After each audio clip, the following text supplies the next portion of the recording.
અહીંયા ધ્યાન ચિત્ર કેલેન્ડર સામે આપણે કાબર ચકલા પારેવાળા પાઠનું જે ચિત્ર છે એની અત્યારે મોટા કેલેન્ડર આવ્યા છે એટલે આપણે એમાં ચર્ચા કરીએ. બરાબર, આપણે ચોપડીમાં જોયા હતા ને. ચાલો અહીંયા મારી સામે ધ્યાન આપો. જોઈ દેખાય છે ચિત્ર બરાબર બધાને? ચાલો જોઈને કહેજો મને કોનો બર્થડે હશે. પોપટભાઈએ પાર્ટી રાખી છે. કેક દેખાય છે બધાને? તો શેની પાર્ટી હશે? એમ નહીં, પાર્ટી શેની હશે? બર્થડેની. શેની? બર્થડે હોય ત્યારે કેક લાવે ને. તો પોપટભાઈનો જન્મદિવસ છે એટલે પોપટભાઈએ કેક મગાવી છે સરસ મજાની. દેખાય છે? અને એમણે પોતાના બધા ભાઈબંધોને બોલાયા છે. ચલો હવે મને આ ચિત્ર જોઈને કહેજો અંદર કોણ કોણ ભાઈબંધ આવ્યું છે. ચલો આ કોણ છે? પછી આ, પછી છોકરી, પછી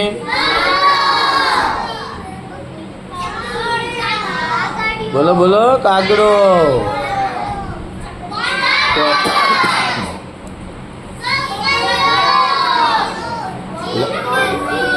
લક્કડખોટ,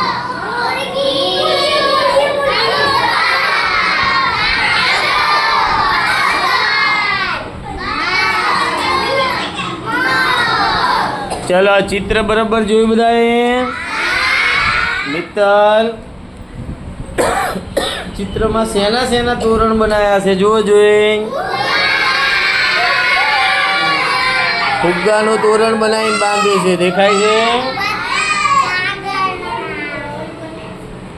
પછી અહીંયા પતકડાનું તોરણ બાંધ્યું છે. દેખાય છે? શણગાર્યું છે. પછી આ ઝાડવા ફરતા શું બાંધ્યું છે? લાઈટું, માળા બાંધ્યા છે. લાઈટું ચાલુ છે. જેનો બર્થડે છે એને માથા ઉપર કિંગ ટોપો પહેર્યો છે. દેખાય છે? એટલે કે કોનો બર્થડે છે? અને એને બધા મિત્રો માટે પાછી બર્થડે ટોપી મંગાવી છે. જો કોણે કોણે બર્થડે ટોપી પહેરી છે જુઓ જોઈએ. બગલાએ પહેરી છે, બતકે, કુવડે. દેખાય છે? આ પોપટભાઈએ હાથમાં કંઈક પકડ્યું છે ચપ્પા જેવું. કેમ પકડ્યું હશે ચપ્પુ? શું કાપવા? કેક કાપવા માટે. અને એના બધા મિત્રો માટે એણે નાસ્તો મંગાવ્યો છે. ફ્રૂટ, દાણા, કેક, પછી ગુલાબજાંબુ, મીઠાઈ.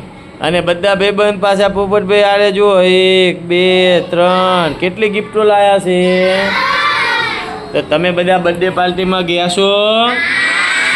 અહીંયા બર્થડે પાર્ટીમાં જાઓ ત્યારે શું શું હોય? કેક હોય સરસ, પછી ગિફ્ટ, પછી ચોકલેટ, પછી બીજું શું હોય?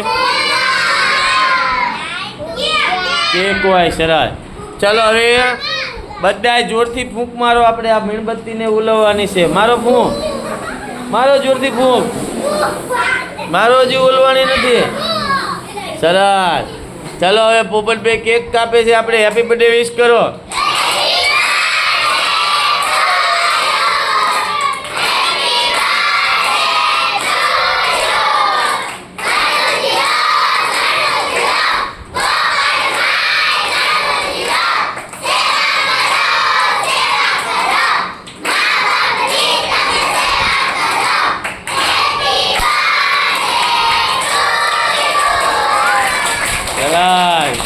પોપટભાઈ રાજી રાજી થઈ ગયા. તમને બધાને કેક ખવડાવશે. શું ખવડાવશે? અને જોડે જોડે ગુલાબજાંબુ લાવ્યા છે. ખાવા છે ને બધાને? હા, તો હવે અહીંયા ધ્યાન આપો.